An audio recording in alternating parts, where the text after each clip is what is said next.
As I held my iPhone within inches of Karen Luzak's face, blocking the veiled light that filtered in through the dusty, tan blinds that hung in the south-facing window of the sterile hospital room, I heard a faint but familiar voice struggle to communicate one last final comment to me.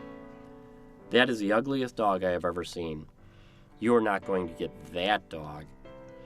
Pure, unadulterated honesty, so refreshing in today's world of correctness, but so unexpected at this time and place. I will forever remember those words, spoken to me by my mother-in-law as she lay in her hospital bed, her body exhausted by liver failure, a byproduct of stage 4 breast cancer. Those words ring bittersweet in my mind even today. After 25 years of knowing Karen, those are the words I remember most. Those are the only words I remember. That dog, given the name Spring by a previous obscure owner in Georgia, is an Australian cattle dog. Spring had been given up for adoption after 3 months of life, shipped from shelter to shelter throughout the South and Midwest.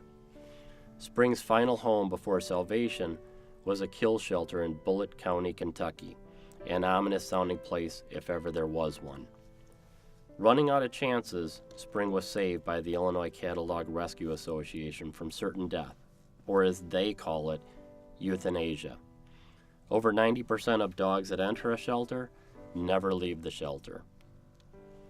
Cattle dogs, bred to herd cattle in the Australian outback in the mid-1800s, are an unknown and misunderstood breed of dog.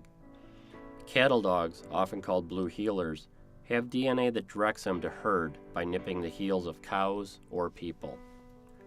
For this reason, many cattle dogs incur the same fate as Spring. Cute, wonderful puppies one day, dropped off at shelters or worse the next day. My attachment to cattle dogs began in 1982. The low-budget movie Mad Max: A Road Warrior burned a lasting impression in my mind.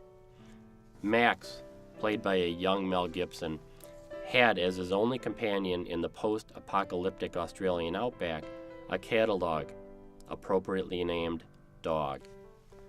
From that day, I knew the only dog I would ever have as my own would be a cattle dog.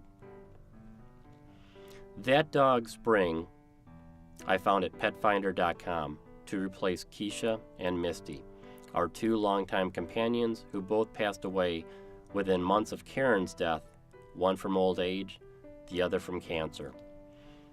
Losing 3 members of our family in such a short time was most difficult. My first reaction was to replace what was lost.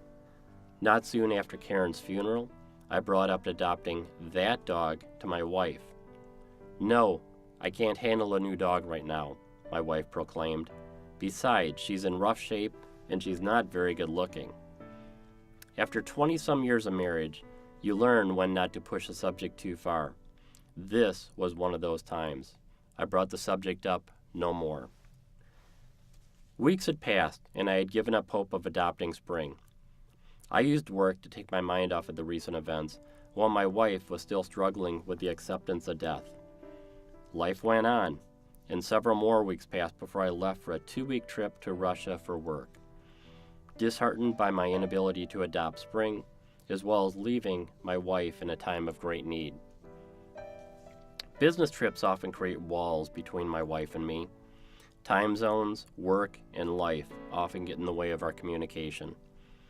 Only this trip was different. After the first day, we finally broke through, thanks to Skype. The first words out of my wife's mouth were, "It is so lonely around here. No mother, no dogs, and the kids have both moved away. Do you think that dog is still available for adoption?" The door had been reopened. This was the beginning of our journey into cattle dog adoption, all because of that dog. Over the past year, Spring has flourished and has become my constant companion, whether taking mail to the post office or hiking the Ice Age trails of the Kettle Moraine. She is still that dog, but for a different and more meaningful reason.